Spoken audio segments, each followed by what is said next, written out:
Good morning, students. This is your English class. Now we are studying chapter 3.1 of Unit 3 in your English literature book, that is about the topic God's greatest gifts. Students, in the previous classes, we have already studied the first part, the second part and the third part of this chapter. Today in this class, we are going to study the fourth part of this chapter. So students, let's open page number 69 in your English literature book and start read from the top of the page. Nature takes millions of years to form an inch of soil in thickness. Nature को millions of years लगा है 1 inch soil का thickness बनाने के लिए, है ना। इस अर्थ सरफेस में 1 इंच थिकनेस का सॉइल बनाने के लिए नेचर को मिलियंस ऑफ ईयर्स लगा है। But sometimes a single heavy shower can wash it of. But कभी कभी एक single heavy shower of rainfall इसको वॉश कर देता है ना। Such a thing does not happen in places where we have forests or lots of trees. एक घटना उधर नहीं होता है जहाँ पर फॉरेस्ट ज़्यादा है या जहाँ पर बहुत सारे ट्रीज होता है। The roots of trees hold the soil together and protect it from being washed off. Trees का जो रूट्स होता है वो सॉइल को साथ में बहुत अच्छे से पकड़कर रखता है और मिट्टी वॉश होने से प्रोटेक्ट भी करता है ना। ट्रीज का जो रूट्स होता है वो सॉइल को साथ में बहुत अच्छे से पकड़ के रखता है और बारिश के पानी में वो वॉश नहीं होता है, ठीक है। So now read the next stanza. We value trees not only for their usefulness but also for their beauty. हम ट्रीज को वैल्यू देते हैं बस इसका यूजफुलनेस के लिए नहीं, है ना। इसकी जो ब्यूटी है उसके लिए भी हम ट्रीज को वैल्यू देते हैं, ठीक है। ऐसा नहीं है कि ट्रीज हमारे लिए यूजफुल है इसीलिए हम ट्रीज को इम्पोर्टेंस देते हैं, बट ऐसा भी है ट्रीज जो है वो बहुत ब्यूटीफुल है ना। तो उसके लिए हम भी ट्रीज को इम्पोर्टेंस देते हैं। They refresh the eyes and bring peace to the mind. Trees को देखकर हमारा जो आईज है वो रिफ्रेश हो जाता है ना। ट्रीज को देखकर हमारा जो आईज है वो रिफ्रेश हो जाता है और हमारे मन में पीस भी आ जाता है।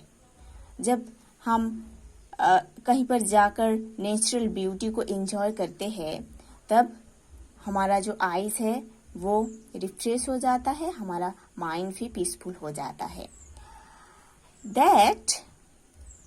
That is why our ancient races were attracted to the forests. इसीलिए हमारे जो एंशियंट रेसेस है ना, पहले जमाने में ऐसे रेसेस रहते थे ना, उन लोग इसी के कारण फॉरेस्ट्स के तरफ अट्रैक्टेड होते थे क्योंकि फॉरेस्ट्स का ब्यूटी बहुत अच्छा होता था। इसीलिए ऋषिज जो थे उन लोग फॉरेस्ट्स के तरफ अट्रैक्टेड होते थे। They lived in their forest homes और ashrams in the company of nature. ऋषि लोग जो रहते थे उन लोग फॉरेस्ट में घर बनाकर रहते थे या फॉरेस्ट में आश्रम्स बनाकर रहते थे नेचर के साथ। It was in these ashrams that they taught their pupils. और इसी आश्रम पर उन ऋषि लोग अपने बच्चों को, अपने स्टूडेंट्स को पढ़ाते थे। When Gurudev Rabindranath Tagore started a school, he also chose a place full of trees.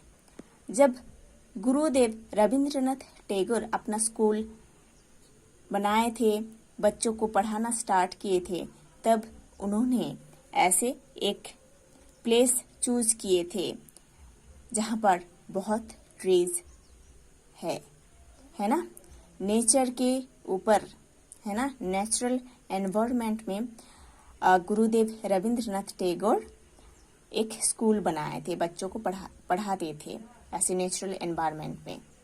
He called it Shanti Niketan और द होम ऑफ पीस, और इसको शांति निकेतन बोला जाता है या होम ऑफ पीस बोला जाता है, ठीक है। And this is in West Bengal.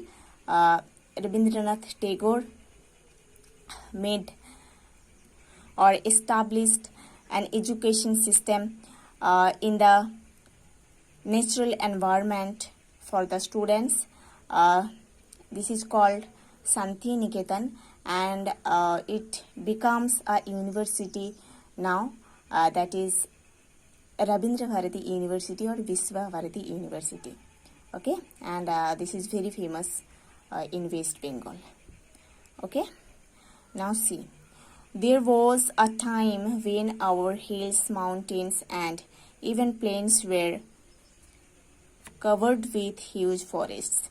ऐसा एक टाइम था जब हिल्स, माउंटेन्स, प्लेन्स, सारी जगह बहुत सारे ट्रीज से ढका हुआ था, है ना। ऐसा एक टाइम था, पहले ऐसा एक टाइम था, हिल्स में, माउंटेन्स में, इवन प्लेन्स में बहुत फॉरेस्ट रहता था, बहुत सारे ट्रीज होता था। As the population grew, trees were cut down to meet the demand for fuel and timber. जब पॉपुलेशन बढ़ते जा रहा है, तब ट्रीज को काट रहे हैं लोग, है ना। पॉपुलेशन बढ़ रहा है, लोग ट्रीज को काट रहे हैं अपनी डिमांड को फुलफिल करने के लिए, फ्यूल के लिए, टिम्बर के लिए, है ना। Timber means would prepared for use in buildings, है ना। घर बनाने के लिए लोग जो वुड यूज करते हैं उसको टिम्बर बोला जाता है, ठीक है। पॉपुलेशन बढ़ रहे हैं, लोग अपने जरूरत को फुलफिल करने के लिए ट्रीज को काट रहे हैं, फ्यूल के लिए, टिम्बर के लिए। Thus our wonderful forests came to be destroyed.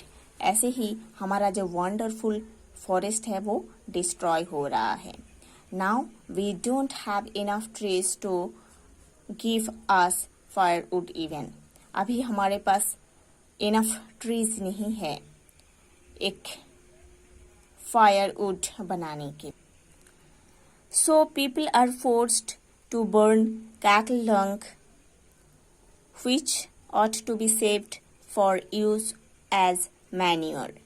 Cattle dung means animal waste, गोबर, ओके, उसको गोबर बोला जाता है।